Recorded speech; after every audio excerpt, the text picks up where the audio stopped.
జపాన్‌కి మొట్టమొదటిసారిగా ఒక మహిళ ప్రధాని అవ్వబోతున్నారు.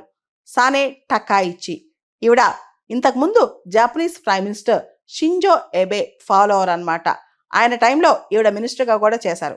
ఇప్పటికే ఈవిడ జపాన్‌లో ఇంటర్నల్ అఫైర్స్ అండ్ కమ్యూనికేషన్ మినిస్టర్‌గా చేశారు. ఇప్పుడు ఈవిడ liberal democratic party of Japan LDP పార్టీకి ప్రెసిడెంట్ కూడా.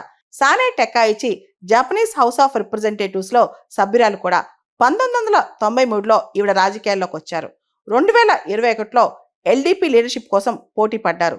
అంటే లిబరల్ డెమోక్రటిక్ పార్టీ ఆఫ్ జపాన్‌లో ఆవిడ లీడర్ అయ్యేందుకు, ప్రెసిడెంట్ అయ్యేందుకు పోటీ పడ్డారనమాట.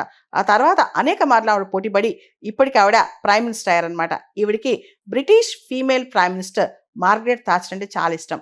ఆవిడే ఇన్స్పిరేషన్‌గా తీసుకుంటారు. ఆవిడలాగా పరిపాలించాలని ఇవి కోరుకుంటూ ఉంటారనమాట. 2022, 24 మధ్యలో సానే టకాయిచి జపాన్‌లో మినిస్టర్ ఆఫ్ ఎకనామిక్ సెక్యూరిటీగా పనిచేశారనమాట. ఈవిడ స్టాంచ్ కన్జర్వేటివ్. చాలా రైట్ వింగ్ అని చెప్పుకోవచ్చనమాట.